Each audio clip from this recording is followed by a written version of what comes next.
আসসালামু আলাইকুম, স্বাগতম সবাইকে। আশা করছি ভালো আছেন, আমরা আল্লাহর রহমতে ভালো আছি। তো এই তো গোস্ত দেখে বুঝতে পারতেছেন আমি গোস্ত দিয়ে কিছু রান্না করব। তো এটা হলো কুরবানি গরু গোস্ত। তো এটা দিয়ে আজকে বিরিয়ানি করতেছি। আজকে হলো 25 তারিখ। তো কুরবানি গোস্ত মানে ঈদের পর তো বাসায় ছিলাম না।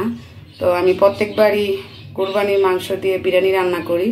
আর বিরিয়ানি রান্নার রেসিপি তো আমার ভিডিওতে অনেক আছে, তারপরও আমি আজকে শর্টকাট একটা ভিডিও আবার করছি আপনাদের জন্য।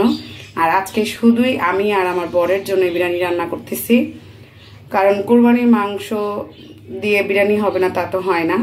আমার বর দুদিন ধরে বলতেছে যে তুমি তো এবার বিরিয়ানি রান্না করলা না। তো আমি বললাম যে বিরিয়ানি রান্না করব, বিরিয়ানি রান্না করার তো সময় সেভাবে পাইনি। তো সেই জন্য আজকেই আমি বিরিয়ানিটা রান্না করতেছি। কালকে পর্যন্ত কিন্তু আমার বাসায় ঈদের মাংস খাওয়া হয়েছে।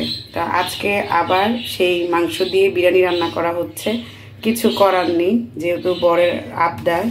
তো এই যে এখানে আমি পেঁয়াজ, টমেটো, কিশমিশ, কাঠবাদাম, কাজু বাদাম তো এগুলো নিয়েছি, সাথে নিয়েছি আদা।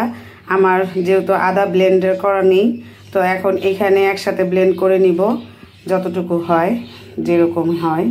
তো এই তো এটা আমি ব্লেন্ড করে নিই, তারপর আপনাদের সাথে আসছি। তো এই তো আমার পেঁয়াজ, টমেটো, বাদাম ব্লেন্ড করা কমপ্লিট। এখন আমি মাংসটাকে মাখিয়ে নিব।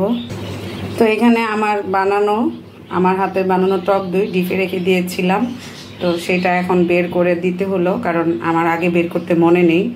আর এই যে লবণ দিয়ে দিলাম 1 টেবিল চামচ, রসুন বাটা দিয়ে দিলাম 1 টেবিল চামচ, আর এখানে যে যা বেটে রেখেছিলাম, ব্লেন্ড করে রেখেছিলাম সেটা দিয়ে দিচ্ছি। দিয়ে দিলাম 1 টেবিল চামচ মরিচের গুঁড়া আর 1 টেবিল চামচ ধনিয়া গুঁড়া। এখন দিয়ে দিব আমি শানের বিরিয়ানি মশলাটা। এই যে শানের বিরিয়ানি মশলা, সেটা আমি এখন দিয়ে দিব। এটা আমি কিছুটা দিব আর কিছুটা দিব বিরিয়ানি যখন কমপ্লিট হবে তখন তার উপরে বেরেস্তা আর এই মশলাটা দিয়ে দিব। তো এটা আমি মাখিয়ে নিই। আর এখানে কিন্তু আমি কোনো তেল ব্যবহার করছি না, কারণ এর আগেও কুরবানির মাংস রান্না করেছি তেল ছাড়া। আমি যদি তেল দিই হয়তো পোলাওয়ে একটু দিব।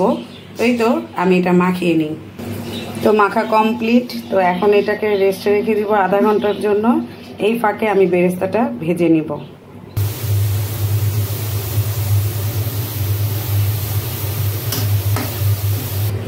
বেরেস্তা করা কমপ্লিট। এখন আমি এই কড়াইয়ে দিয়ে দিব মাংসটা। এখানে কিন্তু আমি তেলটা আলাদা করে রেখে দিয়েছি, হালকা একটু তেল আছে। এটা এখন দিয়ে দিয়ে নাড়াচাড়া করব।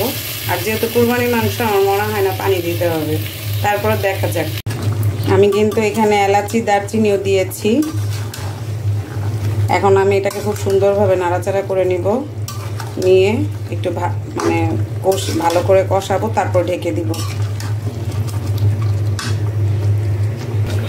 এখানে আমি পোলার চাল 1/2 কেজি নিয়ে ভিজিয়ে রেখেছি। 5 মিনিট পরে আমি এটা ভালো করে ধুয়ে ছেঁকে রাখবো। আর এই যে এখানে কিন্তু আমার মাংসটা রান্না হচ্ছে। তো আজকে আমি বিরিয়ানিটা রান্না করছি অন্যভাবে। এখানে আগে থেকে পানি দিয়ে দিয়েছি এলাচি, দারচিনি, তেজপাতা, তো দিব কিছুটা লবঙ্গ। তারপর পানিটা ফুটে আসলে আমি দিয়ে দিব চালগুলো। এখানে আমি চালগুলো কিন্তু সুন্দরভাবে ধুয়ে রেখেছি এবং ছেঁকেও রেখেছি এখানে। এখন আমি এগুলো পানিটা ফুটলে দিয়ে দিব। এদিকে এই যে আমার মাংসটা আমি ডিম করে বসিয়ে রেখেছি, সিদ্ধ হয়ে এসেছে। এখন আমি পোলার চালটা প্রসেস করে মাংসগুলো দিয়ে দিব। পানি ফুটে এসেছে, এখন আমি চালগুলো দিয়ে দিব। আমি আজকে কোনো চাল ভেজে নিচ্ছি না। এখানে কিন্তু আমি আদা বাটা, রসুন বাটা আর লবণ দিয়ে দিয়েছি। এখন এটাকে ঢেকে দিব। যখন হালকা একটু চালটা ফুটে উঠবে তখন আমি মাংসগুলো ঢেলে দিব। আর আগে থেকে যেহেতু বেরেস্তা করে রেখেছি, এখানে কিন্তু আমি আর কোনো পেঁয়াজ দিচ্ছি না এক্সট্রা, এবং তেলও দিব না, আমি পরে ঘি দিব। আমি কিন্তু পোলাও রান্নাটাতে কোনো তেল দেইনি, মাংস রান্নাটাতে কোনো তেল দেইনি। এখন আমি পরে ঘি দিব। দিয়ে দিলাম কয়েকটা কাঁচামরিচ। এখানে আমি বেরেস্তার মধ্যে চিনি আর গুঁড়া দুধ নিয়ে নিয়েছি। এটাকে এখন ভালোভাবে মাখিয়ে নিব। আর এই জায়গায় কিন্তু এই যে দেখেন আমার পোলার চালটা দাঁড়ান, এই যে পোলার চালটা প্রায় অর্ধেকের বেশি হয়ে এসেছে। এখন আমি এখানে মাংসটা ঢেলে দিব। বিসমিল্লাহ। যেহেতু আমি এক হাতে ভিডিও করতেছি তাই সেভাবে দেখাতে পারছি না। এই যে এখানে মাংসটা কিন্তু মিক্স করে নিয়েছি, সাথে এখন বেরেস্তা, দুধ আর চিনিটা যে মিক্স করে এটাও দিয়ে দিয়েছি। এখন একটু ভালোভাবে নাড়াচাড়া করে আমি এটাকে দমে রেখে দিব। এখানে দমে বসিয়ে দিয়েছি, খুব অল্প জালে ডিম করে হতে থাকুক, তারপর হওয়ার পর আপনাদের কাছে দেখাচ্ছি।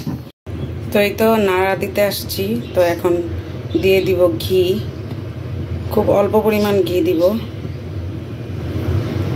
জাস্ট ফ্লেভারের জন্য। কারণ দেখেন তেল দিইনি, তারপরে কত তেল, তো সেই জন্য অল্প একটু ঘি দিলাম। আমি কিন্তু হলুদ দিইনি, গুঁড়ামরিচ দিয়েছিলাম।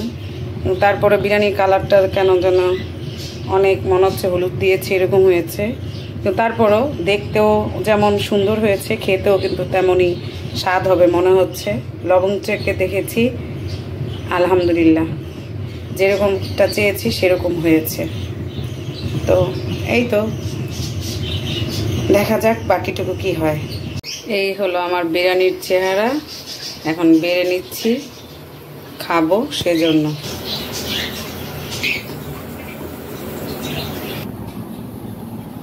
এই যে আমি ছোট ছোট দুটো পেঁয়াজ নিয়েছি আর লেবু নিয়েছি। আর বিরিয়ানিটা দেখতে কিন্তু যেরকম হয়েছে, খেতেও কিন্তু সেই রকম স্বাদ হয়েছে। তো এখন খাওয়া দাওয়া করব। ভিডিওটি যদি ভালো লেগে থাকে অবশ্যই কিন্তু একটা করে লাইক দিবেন, সাথে শেয়ার করে দিবেন। আর আজকের জন্য এতটুকুই। আমার পাশে থাকবেন সবাই, ভালো থাকবেন সবাই। আল্লাহ হাফেজ।